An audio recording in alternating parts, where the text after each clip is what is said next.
We'll give it just like maybe 2 more minutes until about 5 after. And then, yeah, we can roll right along.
So are we starting this meeting yet or what?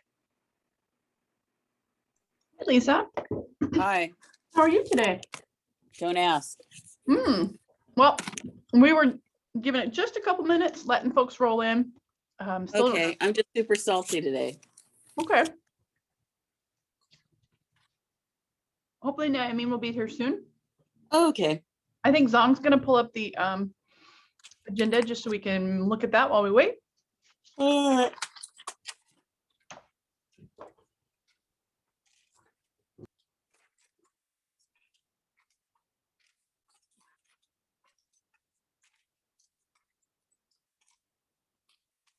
how's everybody else doing?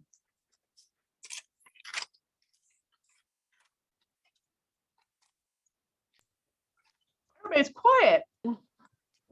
I know, exceptionally quiet. Bien. Hola, Estela. Hola, nada más que con mucho calor. Y llevando y trayendo a los niños a la escuela. It's good, just hot, and then just dropping off kids and picking up kids from school. Oh, I am getting better. I had a sense that that's what it was. This makes me happy. Thank you, Money.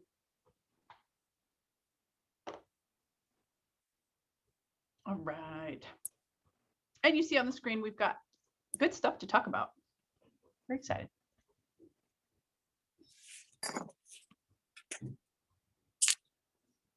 And there it is in Spanish.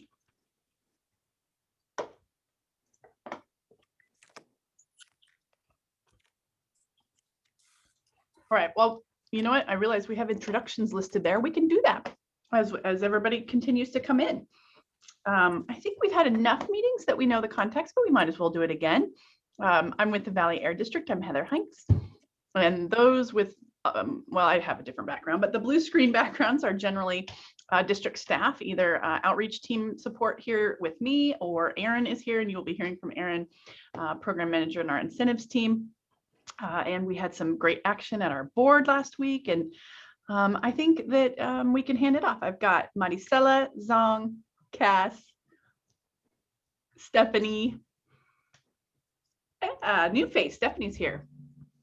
And then on the CSC side, I see Janet. Hi, Janet. Hola, Stella. Oops.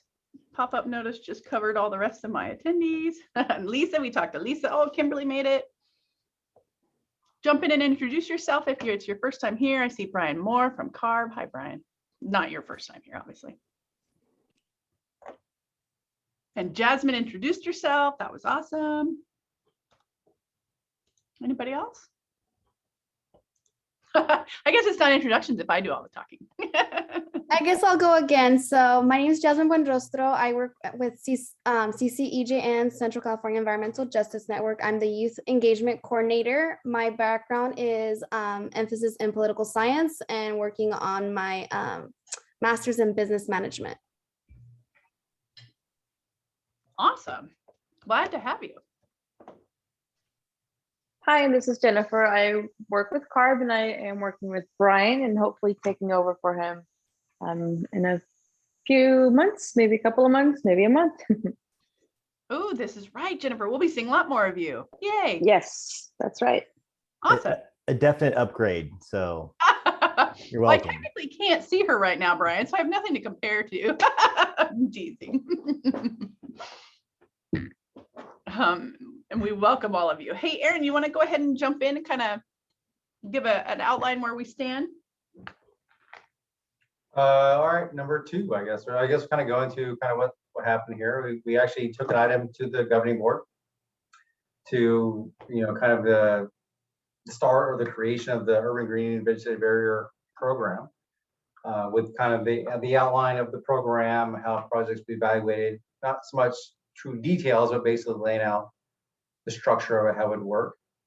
And it, unanimously voted by the board to be created and started, which is terrific. There were some good questions we had. I thought Mona came in and asked some good comments as well during the comment period of the board item. Just to answer some of the questions the board had.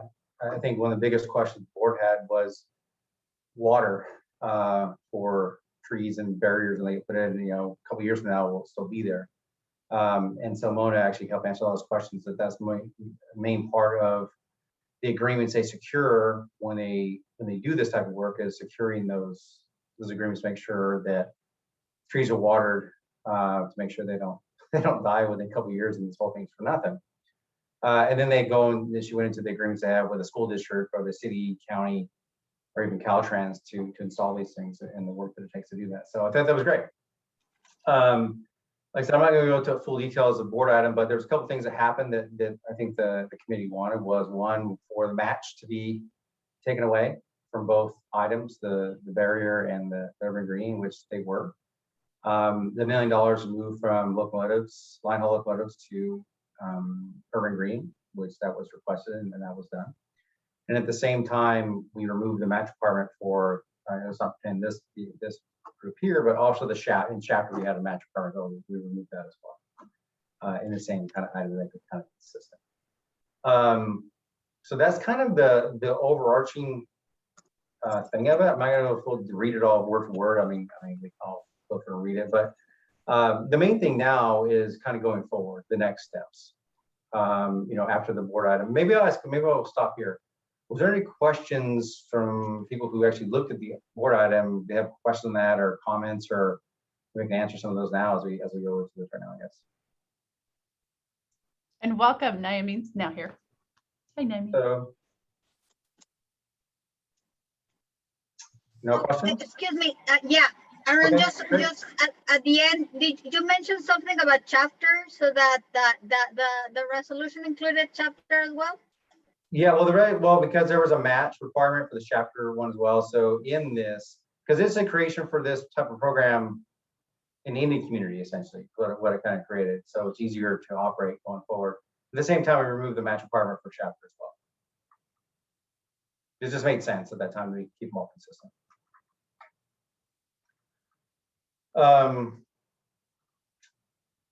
Any other questions on the board item itself? And kind of like, we've kind of talked about these already, the evaluation tools we're going to use, iTree is a big one we use. The California Natural Resources Agency is a big,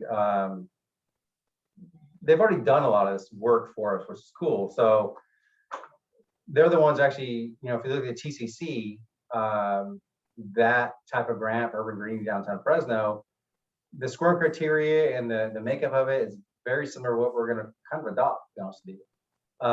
And a big part of the board item toward the very end was, project leveraging. So as we start going through this type of work and this project, we want to see projects that will kind of leverage previously worked on projects to extend them, make them bigger, make them, be a lot easier to extend the money, we leverage money rather than do it by itself. That was a big thing as far as when proposals come in. That'll be a big points getter that you're leveraging other type of projects and funds, what have you there. So anyway, that was kind of talked about, and that was kind of a thing. But yes, Naomi. So couple of things. One is when we were discussing the scoring criteria, for example, some of the things that we as a committee discussed was, okay, we want to make sure that definitely one of the criteria is planting the trees when where they are more needed. And at that point, we mentioned tree canopy tool that we have found, and Brian mentioned that that was outdated. But now, since then, I think that some other very interesting tools had, came up, such as that tree equity scoring tool that is based on a report that was just released. It was in June of this year. There was a good article in the Fresno Bee like a month ago. But basically, you can go on by census tract, find what is the scoring for true equity in that given community. So being 100 the ideal, if you are at 40 or 30 and all that. So I think that I would recommend that we look at it, and that's also incorporated into the ranking criteria. And on that note about the ranking criteria, I think at least for myself, I would like a refresher of what the plan that you submitted to CARB and was approved, because I think that now we're going to start looking at using that to start soliciting or announcing the availability of funding to start actually getting applications and so on. But so a couple of things is, you can do it now, we can do it at our next meeting to get like a recap of what was the plan that was approved by CARB. Two is, are we going, what's the timeline? How soon is this going to be up public so that, individuals or organizations can apply for the funding? And three, how is this subcommittee going to participate in reviewing the applications that you received, if that's even possible? Well, one, we can review the plan, but the plan is kind of laid out in the board item. I mean, because the plan was just like, we're going to have a program in this community, and they wanted it. They talked about kind of the $1 million in each. The board item is more the nuts and bolts of the plan. The plan was just like, give authority to do this with cap money, the community air protection funds. The board item is more lays out the scenario, how it's going to unfold essentially. So that's the answer to that. We can look at that. The second one is that about how we get this thing going. The first thing is actually we have to do the RFP itself, the actual language of the RFP. That's the one. That's not completed yet. That's the next step. Actually, to do the RFP and request proposals for that. That is the next step. And then once they come in, we look at the scoring criteria, and we present kind of, here's how they scored, here's how they ranked, and present that to the subcommittee, saying here's the projects, here's the ranked, and here's what we intend to fund.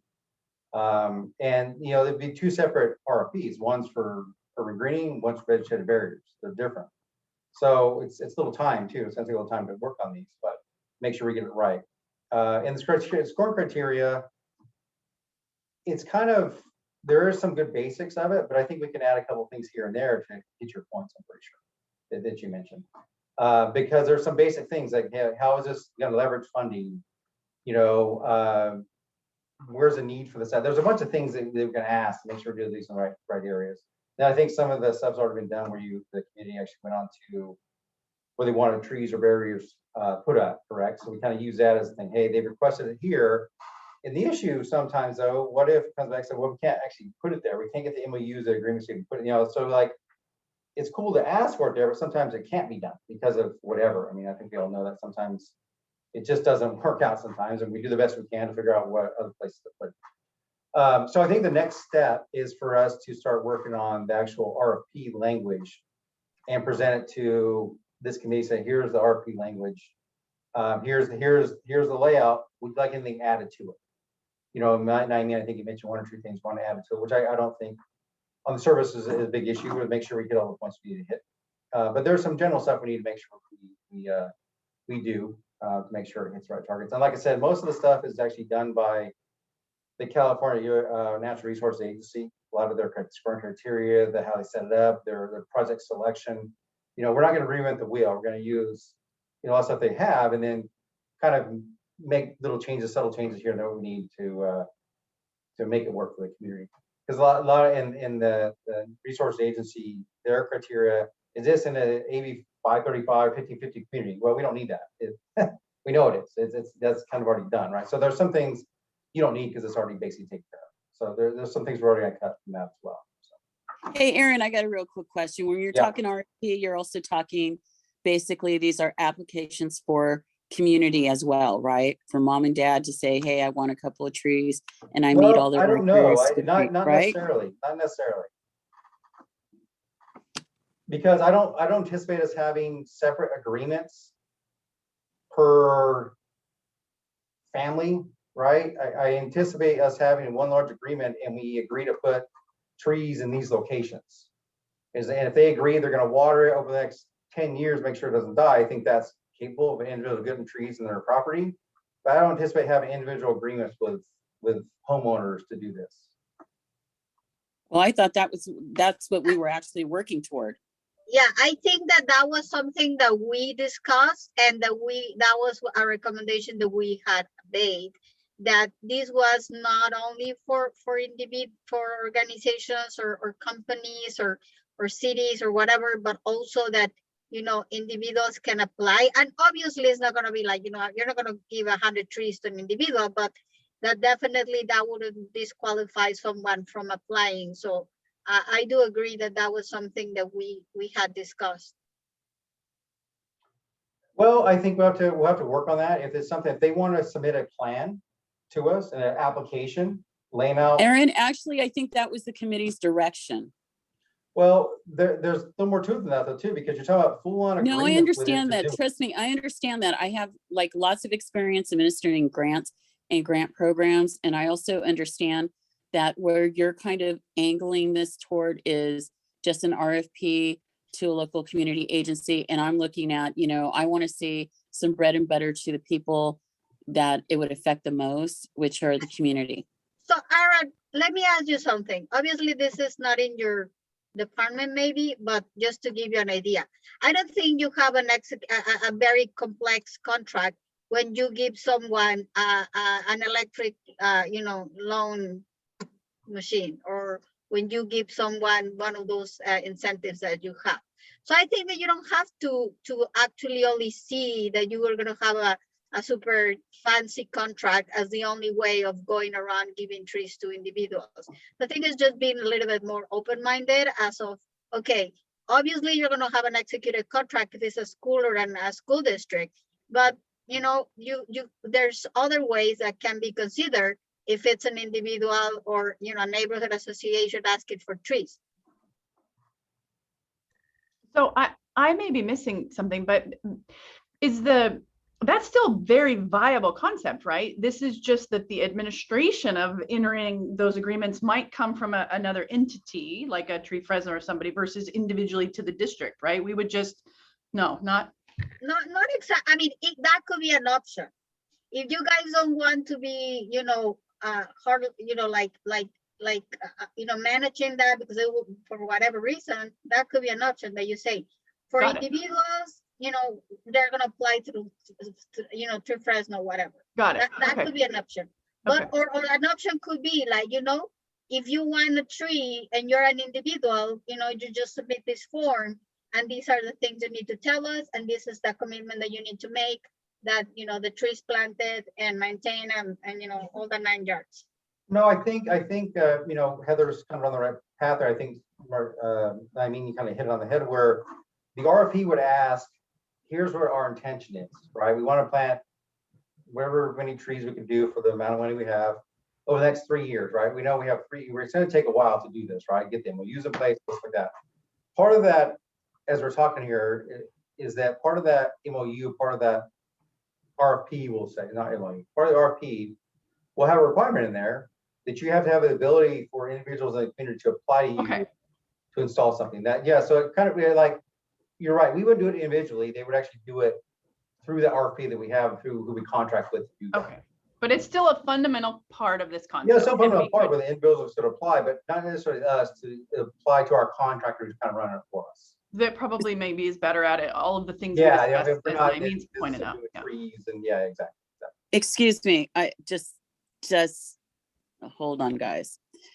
you know, it's nice to do an RFP and we know who most likely will get the contract because there's one big dog tree in town. But, you know, my concern is actually the marketing and outreach to the community and actually getting really a lot of community engagement, because typically these trees end up with certain people with certain connections, and we don't see a lot of trees given out to the community. That's the first mistake. The second mistake is, Aaron, don't be lazy. You need to have two train tracks going down the same parallel track. You have the RFP and you also need to have the individual grant of the tree. And if you get so many of them that you're inundated, you can always fold it over for the administration into the RFP, but not the RFP to administrative, because to go out and plant them in, you know, actually market out to people, because I don't see that happening.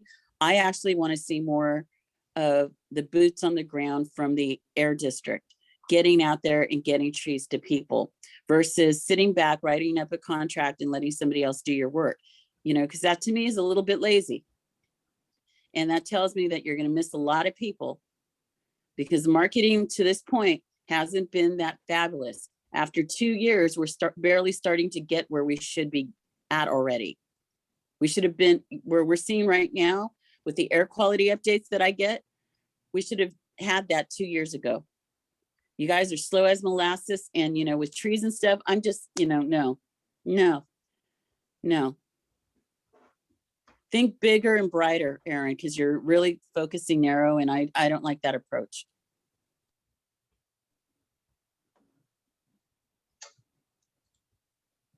At this time, I don't know how we do individual program.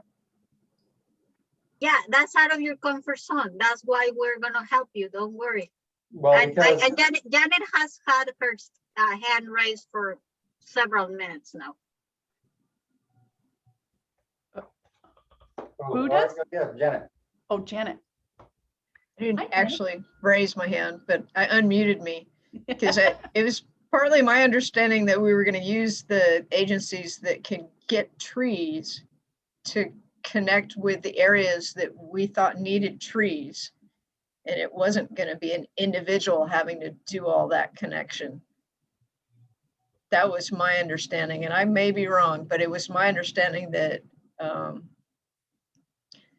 we were going to help in the community so that an individual homeowner didn't have to come into this process to get those. And it was going to be through an agency like Tree Fresno or a landscaper or anyone who could hit that area and go, look, this is an area that needs trees. There's 15 of them. These are good locations. Do it all as one. Under one application to that, with CARB just doing the administrative stuff, because that's. I think the problem, Janet, is that I think that we all tossed ideas all over and hope they were recorded, because I don't think I ever saw the notes. But we never reached an agreement, because we were at, like, you know, at the point of, okay, that's too much detail. We need to get the proposal to CARB so they can give us feedback and so on and so forth. I am in favor of whatever is the easiest way for a resident to apply for a tree. If that is outsourcing it to an organization or several organizations, so be it, that have the expertise to do it. But I do want to say that whichever agency or organization receives the trees, we need to have some checks and balances in place, so that the trees are really going to the people that need it the most, not, you know, who they know or they already have in the listserv. Right. So I think that they would have to follow the similar criteria like the ones that we will be using for organizations. They have to go to a disadvantaged area. They have to go to you know, a place where the tree equity score is low, and I mean, and we can go over those criteria. But definitely, my point of view is that I agree that the easiest for the resident, the better, because they're not going to, you know, fill out a lengthy, complicated application. That's for sure. Right. Well, and I mean, I think you're laying out what we need to do next, truly. I mean, and I know Cass has taken notes here for me, and we literally need to go and I'm sure she just captured what you just said, but we need to go, this is critical, and frame that RFP, so to speak, if I'm using the right terminology, Aaron. No, so yeah, that I mean, we can that's do how that you to do it. ensure. Like Janet is hitting on the head. That kind of what the thought was, is you have an agency runs it. Like, you know, talking about Tree Fresno, right? I assume everyone's going to do it. There could be other people, but the same, they're going to do it. In there, you have a individual project where people go to this. I want trees here. You know, like you write it that way to do it. I don't have all the answers yet, but essentially that's who would do it, because like they're going to go plant the trees and bill us, right, for the work and this time. Like the individuals are going to plant the tree, right? I mean, in these locations would be somebody else doing it for them. So yeah, and choosing the correct tree, right? Because you just can't go buy the tree you want. You got to buy the tree that meets the criteria as well. You know, there's a lot of things that go into it when you get down nuts and bolts of it, I think. And I think Janet hit it on the head, where you would work with this agency to make sure that the individuals in the community have the ability to go to them and say, look, here's where we want these installed, and I want one in my house, whatever have you. Yeah, but I can also see, you know, some big community groups coming and saying, hey, you know, I'm building this big apartment complex. Give me trees. I'm in a low income area, but it's a new construction build, and that part should be part of Flag. part of the cost of them building. Well, So, and you know, that, I think, sorry, go ahead. okay, Aaron, what I'm looking at is, if you do it in that manner, then you need to have the oversight and administration RFP. And then you also have to have an element in that RFP that allows individuals to apply for a tree and either get an approval or a denial. And I'm telling you, if it's more than one page, Right. then it's too long and somebody's not doing their job right. Because it shouldn't be that hard to get a tree.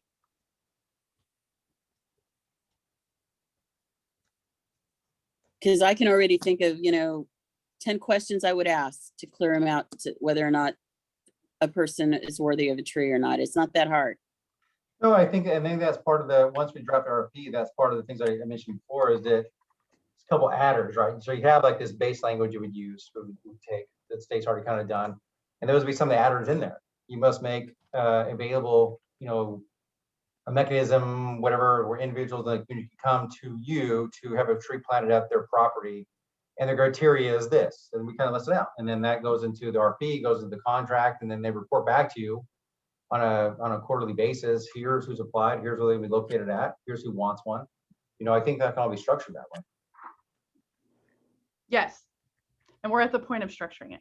We're at the point. Yeah, at the point, we're at the point now with, we're drafting the RFP and adding. I was ready to structure this thing a year ago. What was that? Do you have an outline, Aaron? No, I do not. Okay. So this we were going down a path, but it doesn't make sense to reinvent the wheel here. So we're going to use what's already been done by the resource agency. And then And how fast can you get it together, since you don't have to create the wheel that you got to paint it a new color? We're working on it. Working on it. And a timeline? I don't have one for you at this point in time. We're working on it.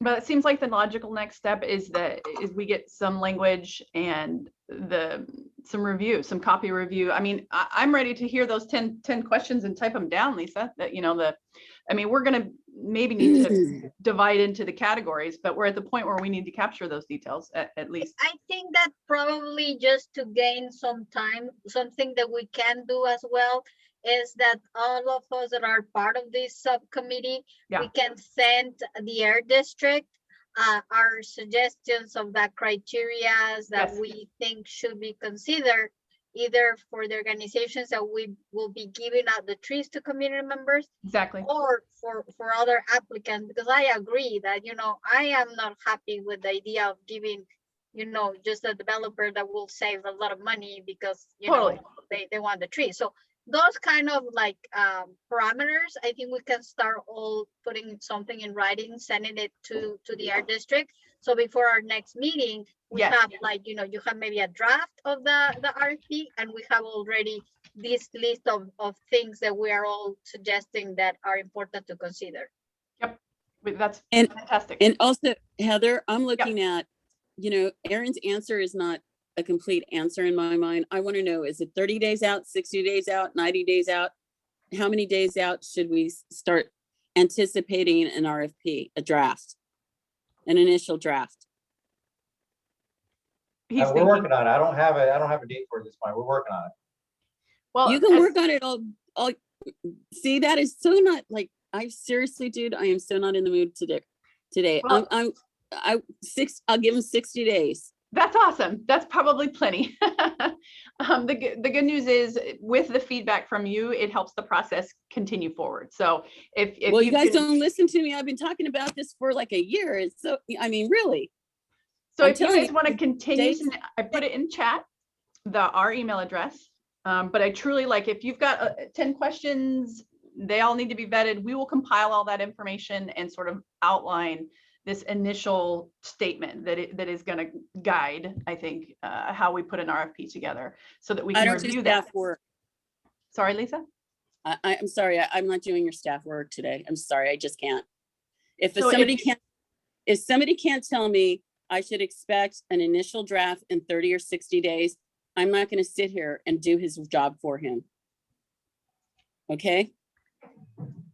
We will So get you a Aaron- draft for sure. So Aaron, when somebody asks you to give them a timeline for you to provide a timeline to the committee, 30, 60, 90 days, shoot for something. And if you don't get it, and if you can't meet the deadline, then let us know in advance, but give us some hope of, this is going to start really rolling. No, I think it's I'm- fair to say we'll shoot for 60 days, have this thing ready to go. Well, then that's what you should have said. Thank you. Sorry, Naomi, you were going to say something? No. What we didn't get to is the awesome report out from Naomi's team. I'd love to hear Yeah, it. and that is not gonna be me. That's gonna be Jasmine and Yesenia on behalf of Yesenia, but also the two fellows that did what Lisa was asking. Go and talk to residents. Don't get off our butts and do some outreach. So Jasmine has a PowerPoint, so if you can give her ability to share her screen, that would be great. She does. She can. Let me know if you can't. though. Jasmine, can you share your screen? Yes.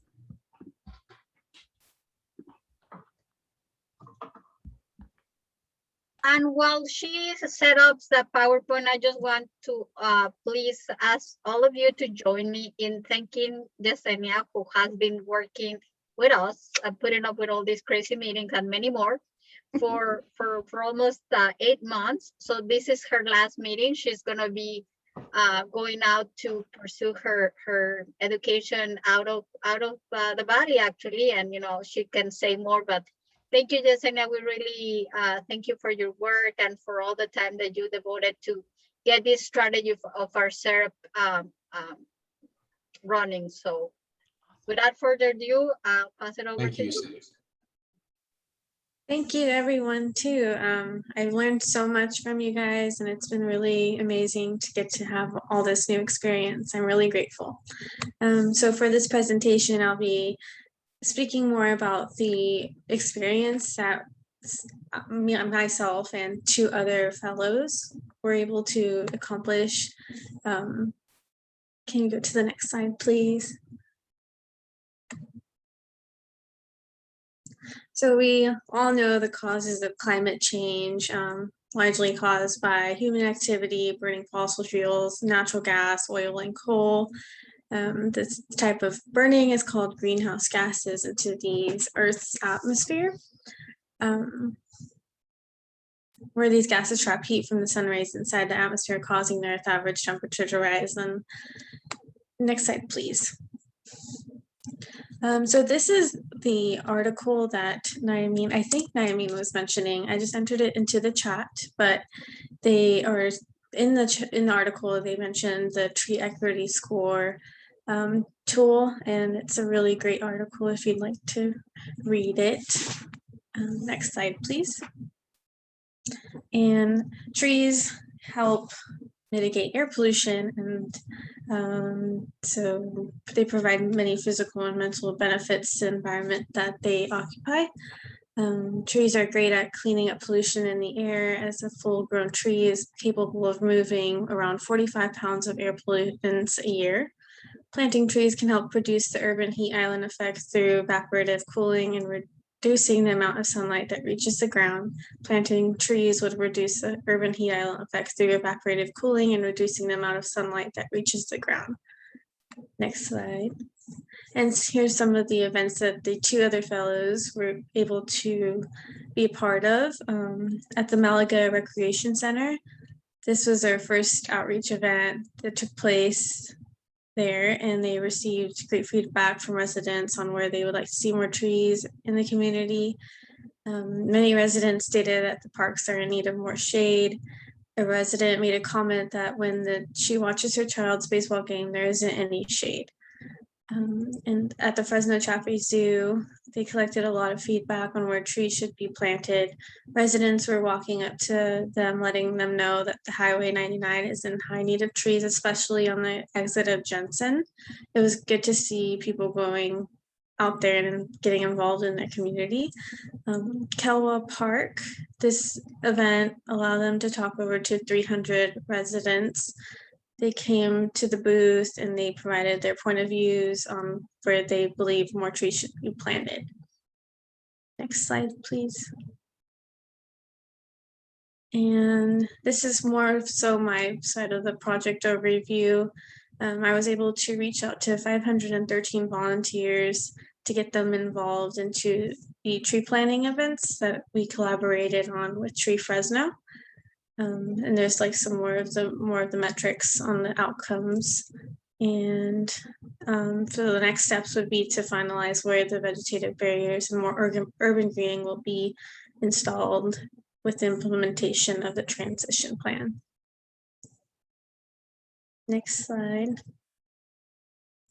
And here are some of the feedback numbers from the events. And in total, we were able to reach out to 731 community members.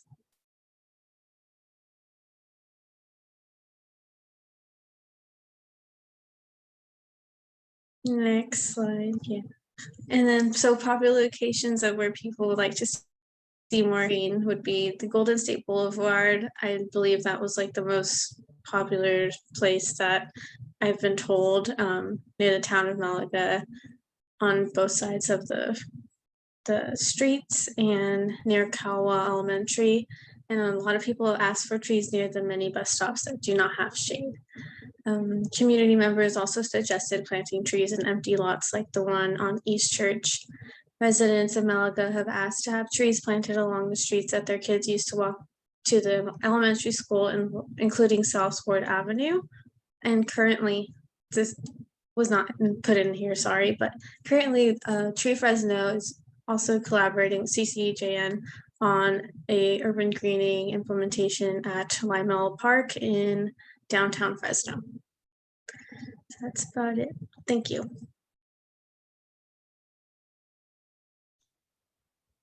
Well done. That's awesome. Can we get that presentation? We'd like to post it with our materials for this meeting. That's awesome. Well done. Yeah, and just so that you guys know, definitely there had to be some adjustments in the way that the outreach was done. Originally, the volunteers and the fellows were going out with the tablets to use the mapping tool that the Air District created. But you know, many of these events, there were so many activities going on that they didn't have the time to really, for us to go navigating the tablet. So we changed the strategy, and the Air District printed us a large map of the AB 617 area. So they will use that as the visual, and then the fellows will just write down the location, okay, this street, that street, or you know, this, and then they enter or are in the process finalizing entering all those dots into the map. So next time that we see the map, there's going to be many more little trees there that were collected, all that feedback from these community members that the fellows were able to spoke with. Well done, fellows. That's quite a project. And you talked to a lot of folks. Yes, a round of applause is in store. Oh wait, I could do the emoji one too. That was so critical and good feedback. And we really need that. And you were, in the boundary, talking to people that live in the boundary. That is just perfect. Yay, I can't wait to see the updated map. Yeah, so I just entered the You map did? into the chat. Yes. And yeah, we have a lot more blue tree icons now. Yesenia, that was very professional of you. And, I really like the skill level that you showed and presented. It showed me that you had not only a lot of thought, but, actually went out in the middle of COVID, which I give you mad props for, talking to people. And, you set a very high bar for others in this process. There's a couple, go ahead. Thank you. The other question I had is, how are we going to continue this outreach process going into the spring of next year, once the whole Delta and flu season's over and we can actually interact with people more, Heather? Is that on the schedule of the Air District? Absolutely. And in fact, without having connected with Aaron, I imagine that's a part of the RFP, right? We spell out the details of the outreach that has to occur, for this to be successful. And it'll be on us and on that agency and on our committee, because we lean on you guys too. Yeah, But also, I also think that, you can rely on the RFP, but I think what really needs to happen more and more is the Air District needs to start showing up at these events, asking questions. Because, just thinking that you're going to I get really kind of frustrated when we outsource a lot of things and staff doesn't really know what's going on in their own community, which is their job. So, I really would like to see more Air District staff go out to these events and do like what she did. She did a bang up job. It wasn't, come on. The Air District needs to do more marketing in these communities. And one way to get that visualization is to actually show up in those communities. Well, the good news is I think our team was able to be back out at a community event, 3 weeks ago, first one in over a year. I can tell you, Lisa, that we are itching to be back out there and do those things and do exactly what you're talking about. So as the landscape continues to shape, we plan to be there, barring. And I see the marketing plan. That's all I want to say. You want to see the marketing? And I totally agree that it would be great to have the staff of the Air District going back and doing outreach, because it's not only about the trees, right? There are so many other things that you guys can talk about, like how to subscribe to get the air quality notifications and the incentives and all the other programs that you have. But I just, on a positive note, I do have to say that we were lucky and we did apply to have another fellow starting in September, and we got approved another fellow. So it's going to be not just Enya, because she's moving out to pursue her college education, but we're going to have another fellow kind of helping in the same capacity that she did. Which is fantastic, and we appreciate that. Thank you, Naimeen. Keep it moving. What was the very last thing on the agenda? Did I miss? I know we had the update. What was number 4? I can't remember what it looked like. Anybody have it? I think we already did it, I think. Okay, cool. Thank you, Zong. Oh, wrap up. So definitely next steps on us compiling the framework and it might have holes in it, right? Because we're gonna do our best to establish the outline. We've got a reference point that is a good starting point that Aaron mentioned.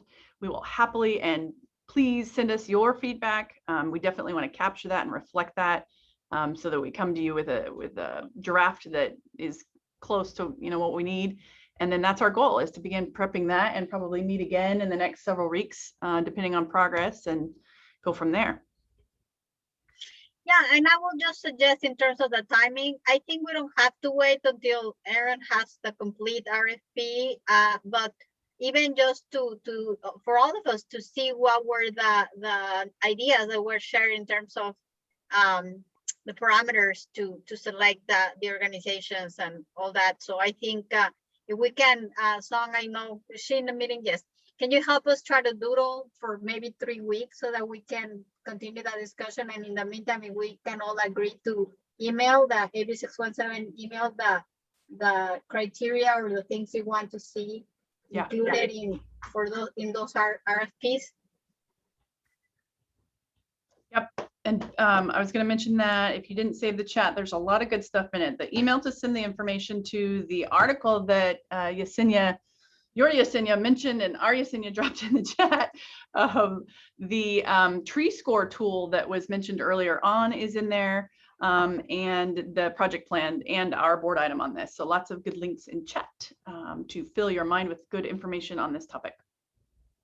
And we will get another meeting booked, Naomi. We got lots of homework. Do your homework, guys. Yes, do your homework. It's school time. And don't idle in front of the school, please. Thank you.